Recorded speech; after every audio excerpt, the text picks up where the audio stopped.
তো মামা আপনি ইতালিতে আইছেন কয় বছর হইছে? এখন 1 বছর হয়নি, 11 মাস চলছে। 11 মাস চলছে।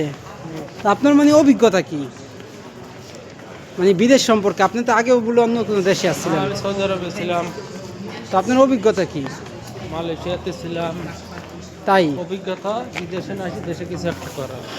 তো আপনি 2-3 দেশ ঘোরার পর আবার ইটালিতে আইলেন, অন্ত যে কাজ কাম পাইতেছেন আইলাম না? গল্প দেখি ইউরোপে খুব ভালো, ও হ্যান ত্যান 7, 17, 9, 10 হ্যাঁ, এসবের জন্য আসি। এখন বুঝতেছি এত টাকা দিই আসার পরে কিছুই লাভ হইল না।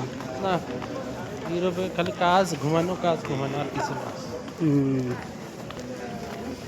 আপনি হ্যাঁ, ইউরোপে আসলে যদি একটু ঘুমের নেশায় পড়েন তাহলে আপনার জিন্দগি শেষ। তো ঘুমাই তো সারা দিনই তো ঘুমাই মামা, ঘুমের সাথে অভ্যাস বাদ হয়েই গেলাম।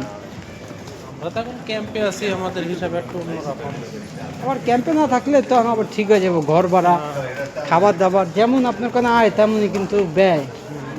এখন তো কোনো আয় নাই, ব্যয়ও না। ব্যয়ও নাই, এক কথায়। এর জন্য ভিতরের কোনো ইয়াও নাই। এই যে সব রেস্টুরেন্টগুলোতে, রেস্টুরেন্টে ভাবুচ্ছেন না মামা আপনি, এত রেস্টুরেন্টে কি লোক নাই লাগে? তো দিন শেষে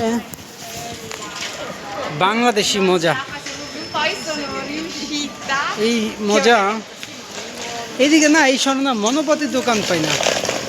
এই জায়গায় একটা রেস্টুরেন্ট দেখছিলাম, এই যে রেস্টুরেন্ট তারে রাফা গর্দা পের ফাবরে মামা, গর্দা।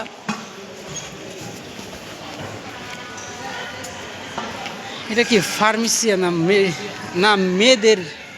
বাবারে বাবা, একটু তারপরে এই যে আর একটা রেস্টুরেন্ট আছে বুঝছেন, এটা কি ব্যারিশিয়া দাল, এখানে তো মহিলাই আছে কাজের পুরো।